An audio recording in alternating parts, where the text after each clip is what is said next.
and that is good. Ice cream, apple crumble, unbelievable. Now, I thought I'd get in a couple of extra calories before the tour, which I suppose for most of us, that's probably the way to go. The real pros, however, would want to get into the PPS Panorama Tour with a body fat percentage of around 6 to 7%. You know, you end up looking a bit like a rabid dog. For most of the riders, getting there is only part of it. What you do during the race is what gets you through the race, and that's what we're going to be talking about in this episode of preparing for the PPS Panorama Tour. The average Tour de France rider will burn between 4,000 and 6,000 calories on a flat stage. When you go into the mountains, that revs up to over 7,000 calories. So combining that with each rider's base metabolic rate, it means that riders should be consuming about 8 to 10 massive hamburgers every day. For you and me, that equates to the energy consumption that we need for about 2 to 3 days of normal living. When you're racing a stage race, the calories that you put in today will fuel your performance for tomorrow. And that's why nutrition is so important at the PPS Panorama Tour. In this episode, we're going to have a look at what you should be eating on tour. So your mother wasn't lying when she told you that breakfast is the most important meal of the day. And on a stage race, that holds true. You want to make sure you have your breakfast about 3 hours before the start of each day's stage. And that breakfast should include several types of food. Of course, no day starts without a good cup of coffee.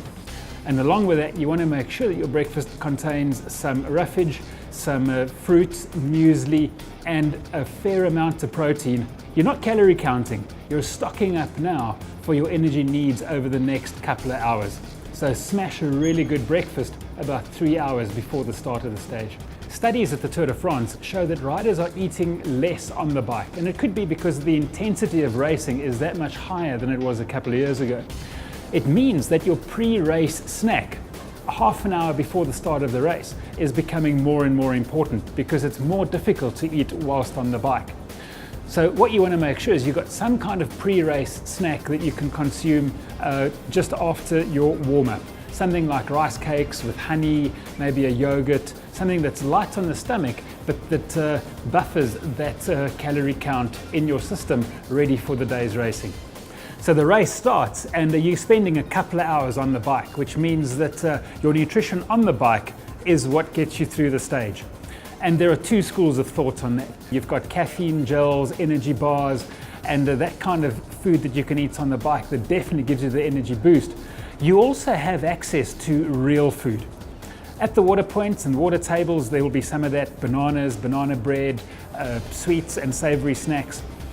But you also want to make sure that you have with you, packed in small, ready-to-eat bite-sized chunks, some real food. I prefer a peanut butter and banana chocolate brownie baked at home that you stick in some tin foil and you can have easily on the bike. The fact that you're racing with a partner, of course, also means that if you're feeling a little bit weak today, you get your partner to carry all the nutrition.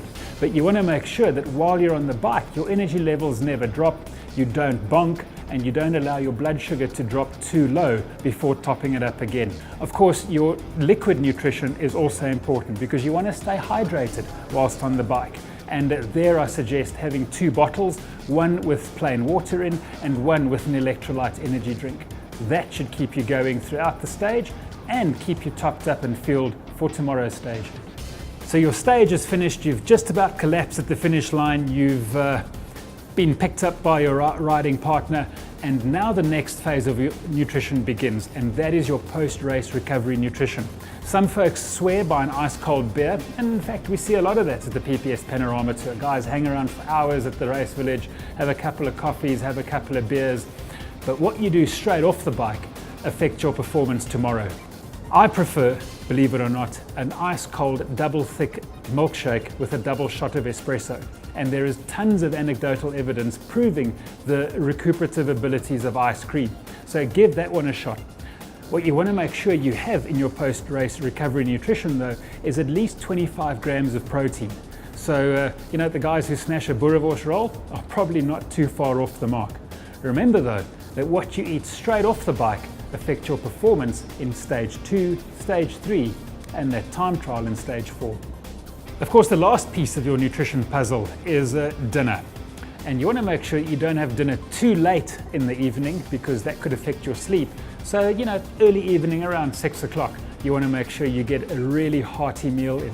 Gone are the days of overcooked pasta that you used to see the guys at the Tour de France eat. Today, bicycle nutrition is around a nice hearty soup to start off with, 2 or 3 courses after that of really mixed food. Some protein, some fresh, colourful vegetables, salads, and of course, carbohydrates in the form of some really nice homemade breads.